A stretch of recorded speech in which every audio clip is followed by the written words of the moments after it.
ka anyị nebakwa anya nwe obere na ndị Yoruba na-asụ ha. Anyị ahụla na ewepụ mgbasa ozi na redio mba ụwa ebe asụsụ Hausa chịkọrọ ihe niile, abịa n'ihe ndị ọzọ ebe ọbụla Hausa etinye na isi, Yoruba etinye nke ya, gbalarịkwa ha n'ọsọ. Ụmụnne ndị Igbo, ndị Yoruba agbamikwa nanụ, lezienụ ihe ndị a. Ndị Yoruba gbakọrọ n'afọ 2012 wee kwuo na bido n'afọ 2015 2015 onye Yoruba ọbụla agaghị n'ule Yoruba na school sat enweghị ike ịbanye ụlọ akwụkwọ ọbụla dị elu na Yoruba. Nke ịbụọ, kwa afọ a na-eziga ọtụtụ ụmụ akwụkwọ Amerịka na mahadum Ibadan ka ha mụọ asụsụ na omenala Yoruba. Ndị Amerịka ezite ndị mmadụ na Ibadan ka ha mụọ asụsụ Yoruba.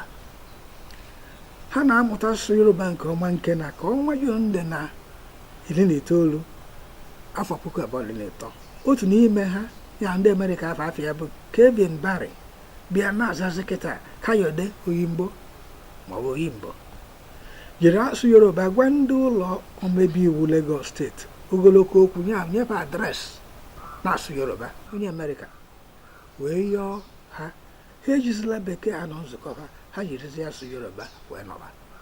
Ibe a na-eme na Naịjirịa. Mgbe m gụtara ibe a butuo ya bụ na ka ọnwa Nọvemba dị na 16 afọ 2013 mekwara ife ọzọ na-eme na Yoruba. Ekwuola na gọọmenti etiti Naịjirịa ga-ezigazi ndị ga na-akụzi Yoruba na Brazil. Ya bụ ego anyị ncha ha ga-eji ziga ndị na-akụzi Yoruba na Brazil. Nke nọ, gọọmenti etiti na-bụrụ ihe eziga ndị na-akụzi Yoruba na Republic of Benin. Ewere ego anyị na-akwụfụ ụgwọ. Nke ise, asụsụ Yoruba na-agbasa n'ike na mba ụwa dị na Europe. Nke Hausa na-agbasa n'ebe ndị ụka Muslim dị, nke Yoruba na-agbasa na Europe. Iji maatụ, na nkwekọrịta ha na ndị Yoruba nwere n'afọ 2014 a ga-ebidozi kụzi iwu asụsụ Yoruba ụlọ akwụkwọ dị na Norway, Sweden, Denmark na Finland. N'ụlọ akwụkwọ dị ebe ahụ akụzibe Yoruba.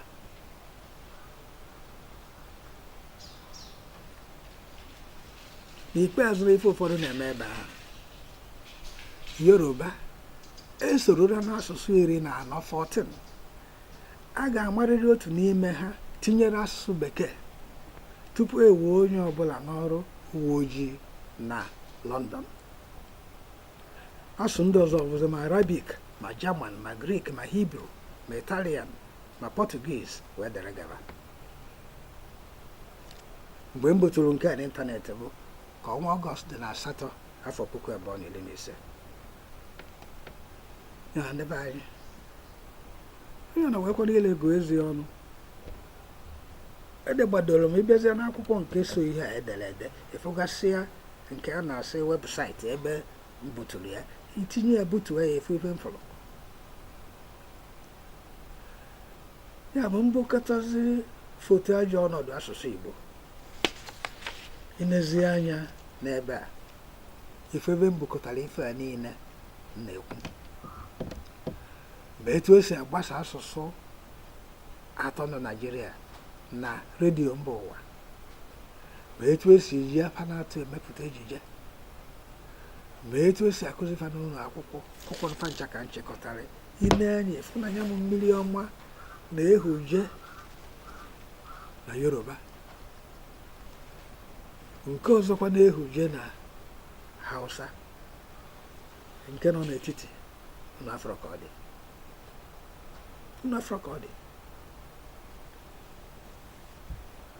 Inekwa anya efu na mwepụtakwara ibe mwepụtabụrụ nnukwu ọkwa Chineke nyere anyị, Hausa, Igbo na Yoruba. Ekụzi ebe ọnọdụ asụsụ Igbo nọ. Okwu a ka m nekọtara foto ndị a, ncheta oche Chineke bunyere asụsụ Igbo, lekọta oche ndị Igbo bụnyezere asụsụ ha abụ ha mkpọrọ ha na eze bịa na bee akwa yorụzie ndị ụka onu otu ukwe ha wee kwee ya. Olee ndị na-egbu asụsụ Igbo? Olee ndị na-eme ihe a? Ọ bụ Hausa na-egbu asụsụ Igbo? Ọ bụ Yoruba? Ọ bụ ndị ọcha? Ọ bụ ndị mmụọ? Ọ bụ ekwensu? O doro onye ọbụla anya n'ọnọ ka ọ bụ ndị Igbo na-egbu asụsụ Igbo. Maka o wee dochaa anya ọfụma, anyị ekpokọbara ndị na-egbu asụsụ a n'otu isii, fadụ otu isii ndị Igbo na-egbu asụsụ Igbo. Nke mbụ, o nwere ife nye hapụ nke mbụ, anyị ga-ekwu nke mbụ ikpeazụ.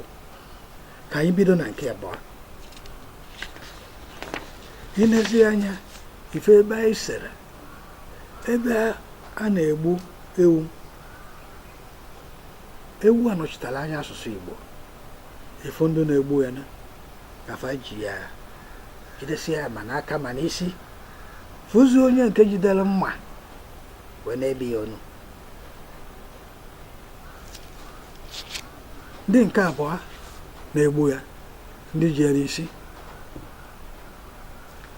Ọ bụ ndị nne na nna fa na-egbu asụsụ Igbo site na ịsụrụ ụmụaka ha bekee n'ụlọ.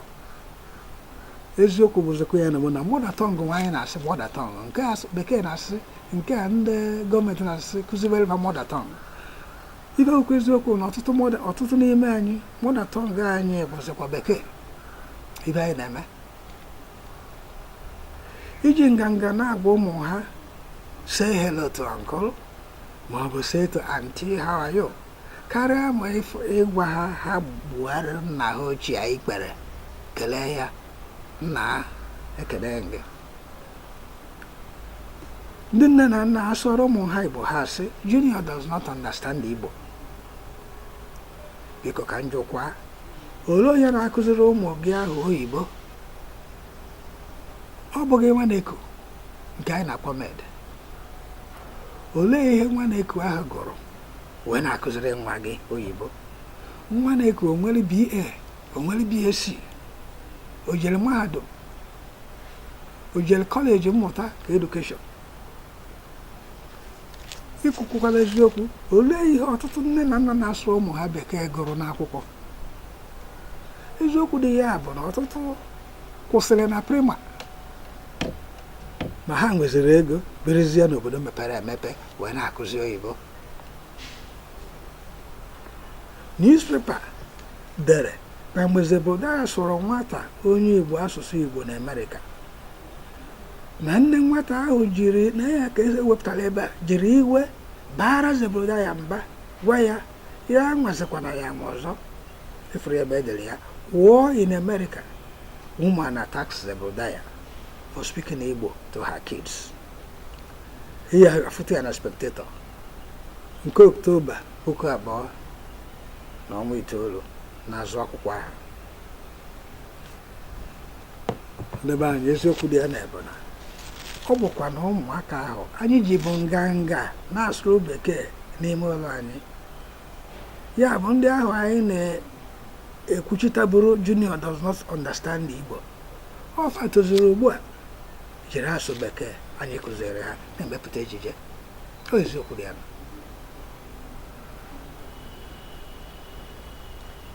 Ka anyị rapụgodo ya etu a, kedu ndị otu ọzọ na-egbu asụsụ Igbo? Ndị otu a efuru ya aka esepụtara ya, onye nkụzi nọ naanị jide ya aka n'ụkwụ. Ọ bụ ụlọ akwụkwọ dị n'ala Igbo. Ndị a na-egbu asụsụ Igbo site na ekweghị akụzi Igbo n'ụlọ akwụkwọ.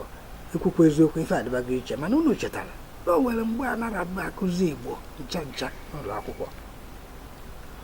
Akụziwe Igbo akụziwe, ewere asụsụ bekee na-akụzi Igbo, ewere asụsụ bekee na-akụzi Igbo. Ọ bụrụ na ụlọ akwụkwọ unu makwụ na-amachiburu kpamkpam ịsụ Igbo n'ụlọ akwụkwọ, nwata sụọ Igbo apịa ya ụtarị maọbụ mee ya akeje ma ọ daa ya nha.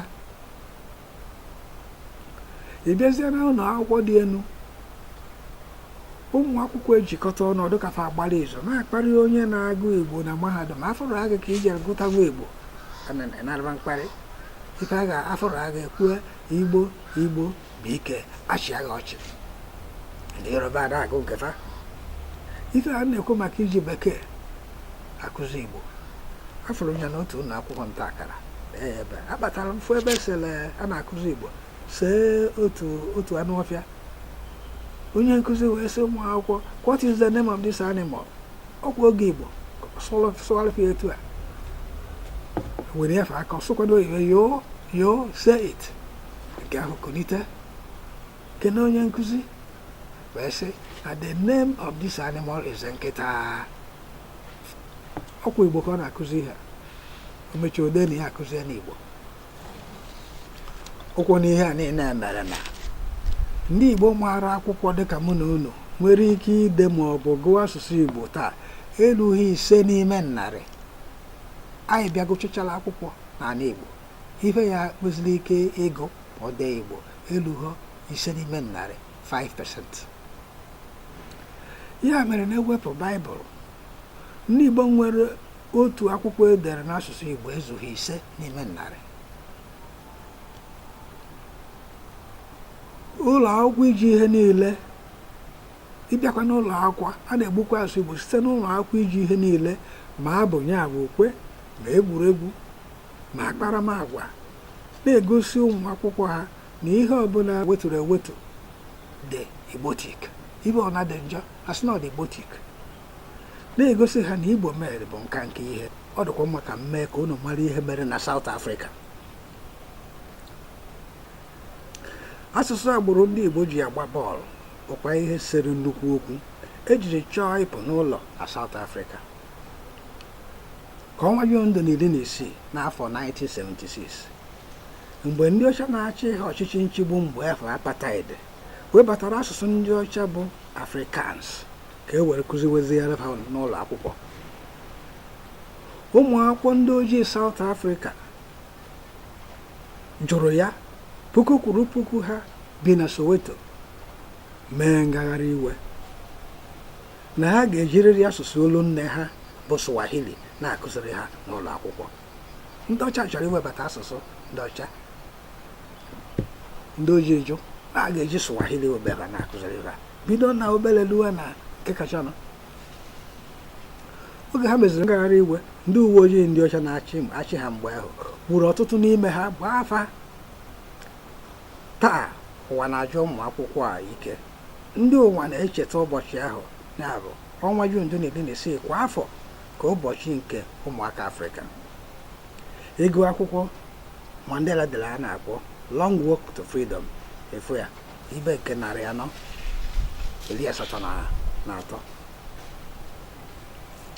Ọ dịkwa mkpa ka m mee obere ife mere na India